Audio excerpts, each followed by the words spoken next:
Bonjour, bonjour à tous. J'espère que tout le monde va bien. Nous faisons une conférence aujourd'hui qui suit donc le programme qui a été établi pour les 10 jours de l'orientation IONIS.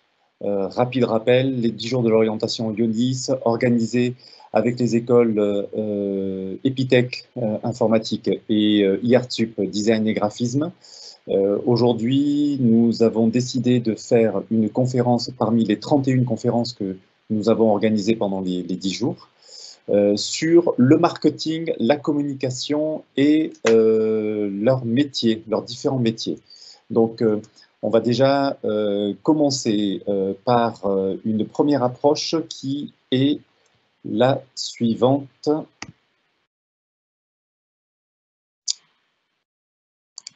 Voilà. Qu'est-ce que le marketing? Qu'est-ce que le marketing? La communication et qu'est-ce que le digital?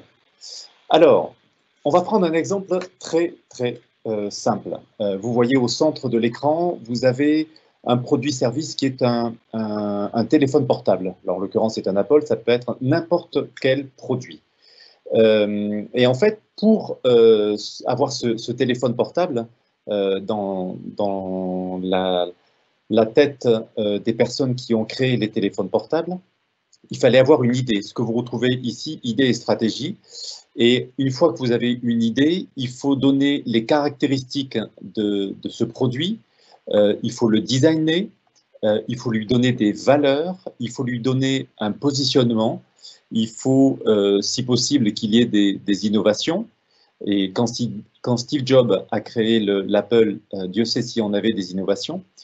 Et ensuite, il faut faire des études de marché, aussi bien qualitatives que quantitatives. Donc, qualitatives, on va insister sur les qualités et aller un peu plus en profondeur dans les questions.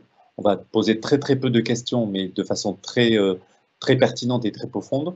En quantitatif, on va tabler plutôt sur des études qui vont concerner beaucoup de personnes, mais avec des questions qui sont beaucoup plus simples de type oui/non. C'est très schématique, mais c'est un petit peu comme ça que ça se passe. Donc, une fois que tout ce programme a été fait, on passe à la création du produit avec son design utilisateur, le supply chain, les achats, le packaging et le développement. Ensuite, on passe à la fabrication et dans le cadre de l'exécution, une fois que ça a été fabriqué, il faut évidemment le développer au niveau commercial, donc faire de la communication avec beaucoup de contenu, de rédactionnel, d'images, qu'elles soient photos ou qu'elles soient vidéos, de la publicité, des événementiels, des salons, du social media, des médias et des relations publiques. Quand je dis relations publiques, c'est relations avec tous les publics. Donc, ça veut dire relations médias, relations avec les fournisseurs, relations avec les partenaires, relations bien sûr avec la cible. Il faut enchaîner avec du merchandising. On va commencer déjà à traiter des données, des data, parce qu'on aura des retours qui vont être faits. Ensuite, on va distribuer le produit. Et une fois que ce produit est distribué, on va l'analyser avec des avis clients, avec les partages qui sont faits des différents commentaires sur les réseaux sociaux, avec le relationnel sur les réseaux sociaux et autres. Le CRM, donc le CRM, c'est un logiciel qui permet d'avoir toutes les personnes que l'on a en clientèle et qui permettent de les relancer. Le category management et évidemment passer par l'e-commerce pour la distribution. Possiblement. On peut vendre aussi son produit dans des boutiques, on peut le vendre dans des supermarchés, on peut le vendre sur beaucoup de possibilités. Et ensuite, on reboucle une partie de ce schéma avec l'amélioration donc avec tous les retours clients que l'on a eus, et on recommence le schéma jusqu'à ce que le produit soit remplacé, soit refait, soit plus innovant. Donc voilà tout ce qu'on peut faire en fait dans les métiers du marketing, de la communication et du digital. Il y a approximativement une centaine de métiers à partir des petits mots que je vous ai mis en centrale. Voilà. Le constat que l'on peut faire, c'est que depuis 20 ans, les révolutions technologiques transforment totalement les métiers des marketeurs et des communicants. Les relations avec les publics sont complètement différentes. Les pratiques du marketing et de la communication sont complètement différentes. Pourquoi? Parce que nous avons eu d'abord des consommateurs qui deviennent de plus en plus acteurs et de plus en plus interventionnistes. Et d'ailleurs, on parle de plus en plus de consommateurs. Je vais prendre un exemple. Il y a 20 ans, quand vous n'étiez pas content d'un produit, vous en parliez à un cercle d'amis. Alors après, selon le cercle d'amis que vous aviez ou que vos parents avaient, c'était 5 personnes, 10 personnes, peut-être 20 personnes. Aujourd'hui, très rapidement, avec les réseaux sociaux, vous pouvez en parler à 500 personnes avec tous les réseaux sociaux sur lesquels vous êtes. On peut même aller rapidement jusqu'à 1000, 5000 personnes très très rapidement avec les échanges qui peuvent se faire. Donc on est passé à une autre étape en fait de l'action du consommateur qui devient de plus en plus interventionniste en amont de l'achat, pendant l'achat et après l'achat. Ça, c'est dû effectivement à la multiplicité et la domination des réseaux sociaux. Une place très importante est donnée en fait à la prise de parole. Et il est important en fait que les consommateurs puissent donner leur avis sur le produit et puissent donner leur avis sur les sociétés qui les vendent, etc., etc. Donc, on arrive aussi à une personnalisation active des messages grâce aux data. Les data, c'est quoi? C'est la possibilité, en fait, quand vous remplissez des formulaires hein, sur Internet, d'avoir vos noms, toutes vos coordonnées, téléphone, mail, enfin, etc., etc. Et les data, c'est aussi quand vous allez sur Internet, des petits liens qui sont mis sur les pages que vous visitez, et tous ces liens peuvent être en fait rapatriés, et tout ça, ça forme des données. Et ces données vont servir à quoi? Vont servir à faire une publicité, une communication qui va être de plus en plus personnalisée. Ça veut dire que plutôt que de recevoir 10 000 messages, mais que seulement un dixième ou un centième, voire même un pour 1000 soit personnalisé, soit pour vous, là, on va faire que 10 messages publicitaires, mais sur ces 10 messages publicitaires que vous allez recevoir dans la semaine, par exemple, ce sera très précisément pour vous. Parce que vous êtes allé sur tel site internet, on pourra vous donner le contenu qui correspond à ce que vous aimez et non pas des contenus publicitaires qui ne sont pas du tout adaptés. Donc voilà ce que c'est la personnalisation active. Et par ailleurs, il y a l'adaptabilité à un monde qui est en constante mutation digitale. Donc effectivement, il y a 3 ans de cela, Snapchat n'existait pas. Il y a 10 ans, Facebook, il y a 15 ans, Facebook n'existait pas. Donc tous les réseaux sociaux sont nés à partir de la création de Facebook, on va dire, schématiquement. Et c'est vrai que Instagram, par exemple, a 5-6 ans d'existence. Donc ce sont des logiciels, ce sont des applis que l'on utilise tous les jours. Mais en fait, il y a 10 ans de cela, ça n'existait pas. Et de plus en plus, on s'aperçoit que le monde digital est en constante évolution, en mutation complète. Et par exemple, TikTok, l'année dernière, était très peu utilisé. Regardez maintenant, c'est quasiment le 2e réseau social après Instagram. Bien sûr, Facebook a encore son mot à dire, mais de plus en plus, l'innovation prend le pas sur les logiciels, sur les applications. Alors, il faut travailler autrement quand on est marketeur et revoit ses pratiques avec une profession qui se réinvente continuellement.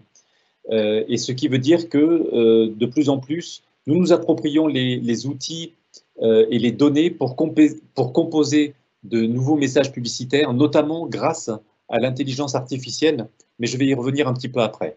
Ça veut dire que les métiers deviennent de plus en plus créatifs, deviennent de plus en plus programmatiques et analytiques. Créatifs parce qu'il faut pouvoir ressortir au milieu de cet amas de digitalisation et de chiffres de données. Il faut impérativement ressortir, donc la création a encore son mot à dire dans la communication, de plus en plus et même. La programmatique, parce qu'on peut programmer les messages publicitaires sur n'importe quel réseau. On peut dire à 8h06, on va envoyer tel message, et à 8h16, on va envoyer ce deuxième message. Donc la programmatique fait de plus en plus son effet.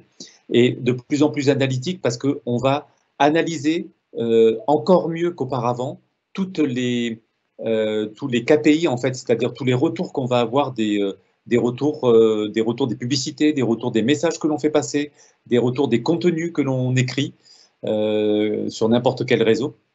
On va pouvoir analyser véritablement ce qui a fonctionné. Telle photo a bien fonctionné, tel mot a bien fonctionné, telle phrase n'a pas fonctionné, donc il faut la changer, etc. etc.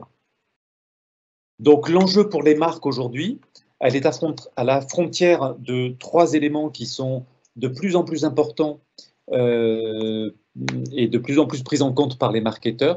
C'est l'intelligence artificielle qui a de beaux jours devant elle parce qu'elle permet une programmatique qui est très intéressante.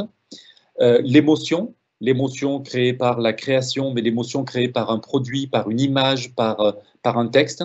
On voit de plus en plus que l'émotion prend le pas parfois sur une dynamique commerciale. Il n'y a qu'à voir par exemple la publicité qu'Intermarché a faite il y a de cela 3 ans, pardon, avec le jeune homme qui va dans un Intermarché, qui achète, qui fait ses courses et qui tombe amoureux de la caissière.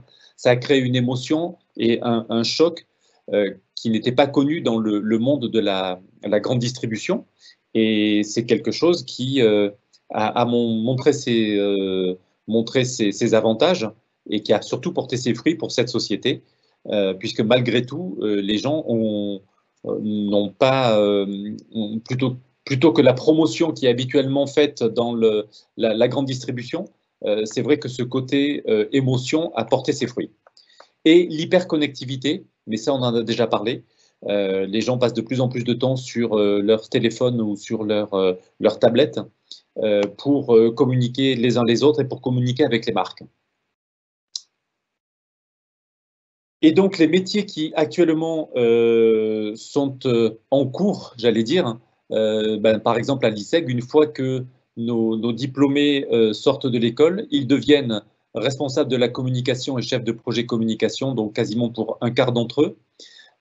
Un gros tiers, dont 17 et 15, 32% de travail dans le digital, donc que ce soit au niveau du CRM, manager et digital expert, dans le web marketing.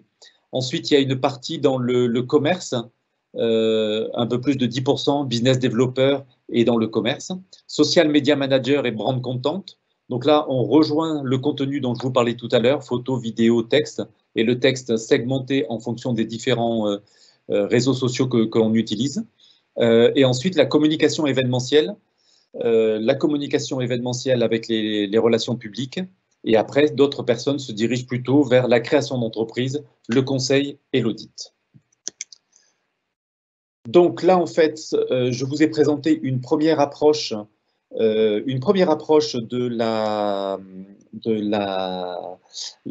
métiers qu'on pouvait faire sur les secteurs du marketing, de la communication et du digital.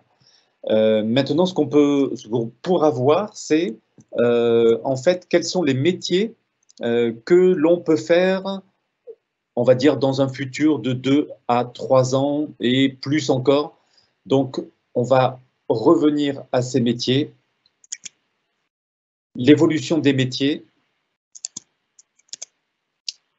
Il y a une chose qui est importante de savoir, c'est que il y a 60% des métiers que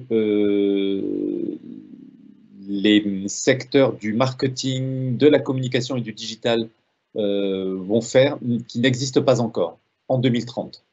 60% des métiers proposés en 2030 n'existent pas encore.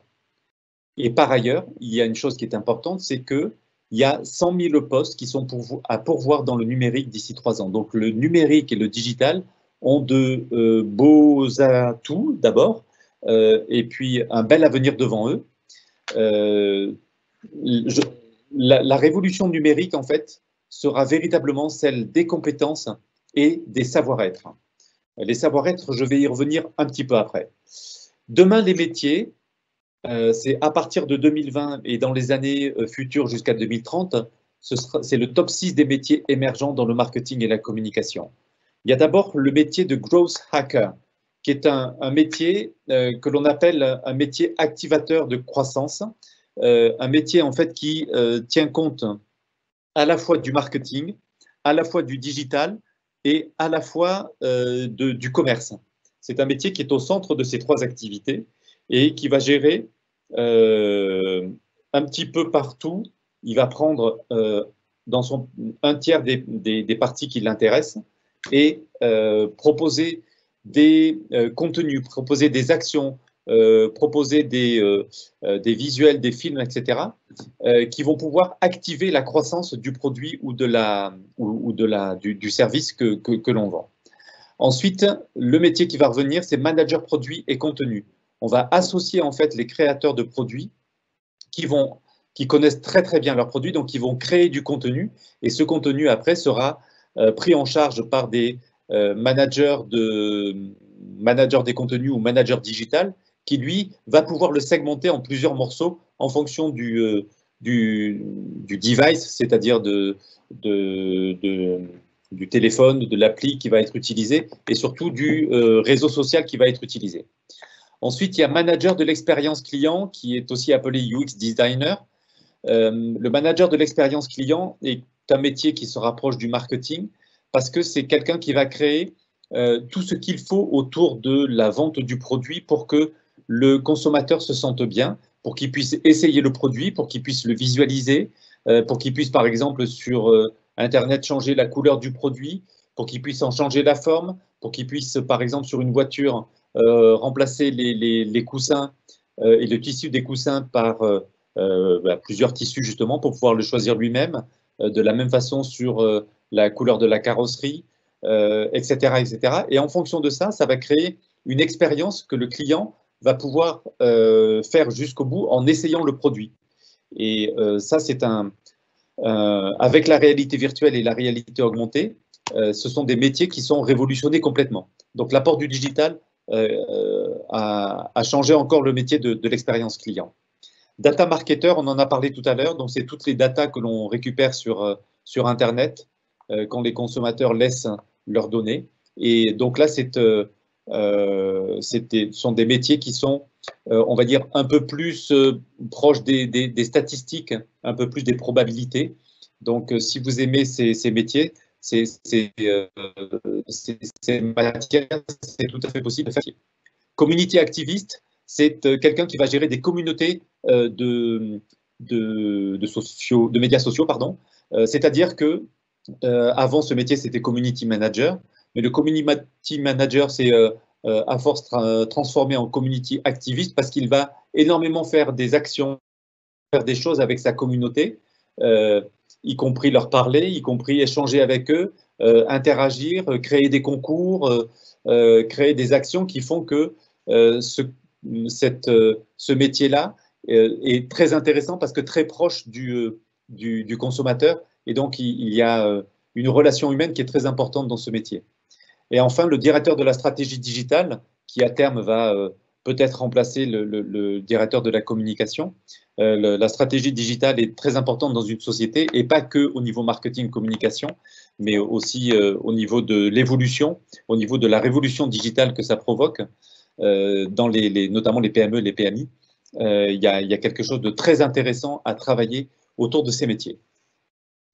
Donc, comment on accède au métier? En fait, on accède au métier sur un marché qui est relativement peu lisible, où la part de relationnel est très, très forte. Donc, nous, par exemple, à Toulouse, nous avons par exemple, le Club de la Com. Le Club de la Com est un club qui regroupe les 450 personnes qui font du marketing, de la communication sur Toulouse et l'Occitanie. Nous avons l'ADTEM qui est le même club, mais au niveau marketing. Et après, il y a toutes les institutions de type CGPME, de type CCI, le MEDEF également. Nous avons des associations encore comme la Mêlée numérique qui regroupe les acteurs de l'économie numérique, la French Tech à Toulouse, bien sûr, qui est très, très important. Nous avons des incubateurs, et d'ailleurs, l'ICE, qui fait partie du groupe Ionis, a un incubateur dans son bâtiment qui permet d'accueillir une trentaine de startups. Et après, vous avez toutes les associations de type IoT Valley ou TEDx Toulouse qui sont très importantes. Mais il n'y a pas que ça. L'accès au métier se fait aussi par les réseaux sociaux. Vous êtes certainement présent sur Instagram et sur Snapchat, mais pensez à LinkedIn via Deo aussi. Pensez à des médias encore comme Facebook et Twitter qui peuvent être d'excellents outils de veille pour des recherches d'emploi. Et Pinterest commence à s'y mettre, même si la communication des marques au niveau RH n'est pas encore très active, certaines marques commencent à s'y mettre. Ce qui est important aussi, c'est de savoir, vous, demain, ce que vous voulez réagir, parce qu'il y a quand même quelque chose qui est important, c'est que les métiers vivent actuellement une période qui est pleine d'opportunités, malgré ce qu'on est en train de vivre au niveau sanitaire. Si vous voulez vous engager sur des métiers passionnants, pour vous, il sera indispensable d'avoir en fait de grosses capacités d'adaptation parce que les innovations prennent le pas sur les innovations et il faut continuellement adapter son discours en fonction des nouveaux outils qui sont créés. Avoir une grande ouverture d'esprit et cette ouverture d'esprit va se caractériser par les échanges avec des personnes que vous allez avoir sur les réseaux sociaux. Malgré tout, il y a des personnes derrière. Donc, même si c'est par le digital, vous aurez des personnes et donc il faut avoir une ouverture d'esprit et une facilité de s'adapter qui va être importante avec une bonne perception des gens, de leur caractère et de leur personnalité. Donc, c'est quelque chose autour de la sociologie qui peut être assez important. Une chose qui est très, très importante, en fait, on a posé la question à des recruteurs pour savoir quels étaient les éléments d'importance qui font la sélection d'un candidat. Et le premier degré d'importance qui ressort, c'est le savoir-être et la personnalité. Vous voyez, c'est 98% qui est très important et assez important, qui arrive en tête.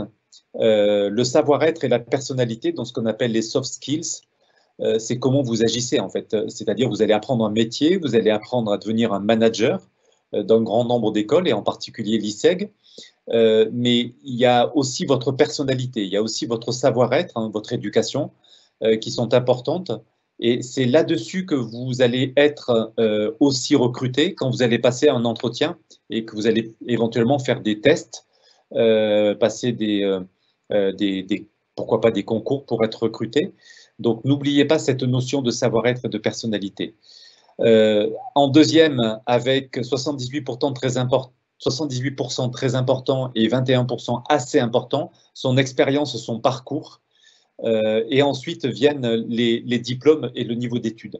Donc, vous voyez qu'il y a des choses qui sont très importantes, mais pas toujours celles que l'on pense. Donc, il faut savoir aussi travailler ses soft skills, travailler sa personnalité, travailler son savoir-être pour être recruté. Alors, à l'ISEG, c'est vrai que nous proposons ce type de métier. Nous proposons ce type de diplômes en fait qui sont certifiés par l'État. Nous avons un bachelor RNCP de niveau 6 qui valide les 3 premières années d'études. Et ensuite, nous avons trois masters MBA RNCP de niveau 7, un en manager, marketing manager, ensuite un en communication manager et le dernier en directeur de la stratégie digitale. Et ces 3 masters sont RNCP de niveau 7, donc reconnus, certifiés par l'État. Voilà. Ensuite, oui, rapidement vous dire que l'ISEG fait partie du groupe Ionis. Le groupe Ionis est le groupe leader de l'enseignement supérieur privé français, avec pas loin de 30 000 étudiants sur 25 écoles, 80 000 anciens, 2500 enseignants et intervenants. Très important, les intervenants, par exemple, à l'ISEG, sur 120 intervenants à l'année, nous avons 120 personnes qui interviennent. Nous avons donc 10 professeurs et nous avons 110 intervenants professionnels qui connaissent le métier, qui connaissent le marché, avec qui vous êtes déjà en relation et c'est votre premier réseau en fait. Ça représente 90 établissements sur 20 campus en France et à l'international. Et nous avons 350 partenaires internationaux dans 60 pays. Voilà ce qu'on pouvait dire ce soir sur les métiers du marketing et de la communication. Alors, y a-t-il peut-être des questions qui vont se poser? Alors, y a-t-il des questions? Je regarde ça.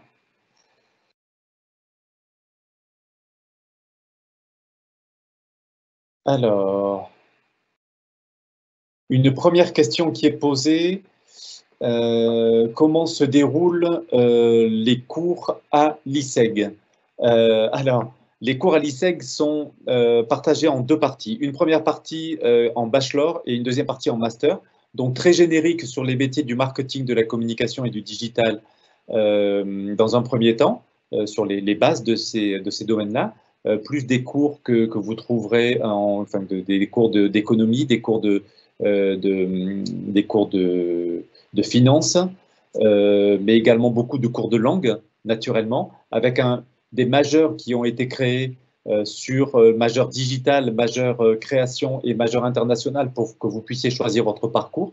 Et ensuite, au niveau du master, vous êtes en expertise, c'est-à-dire en spécialisation sur différents domaines que sont le brand marketing, que sont la communication management, que sont l'ERP et le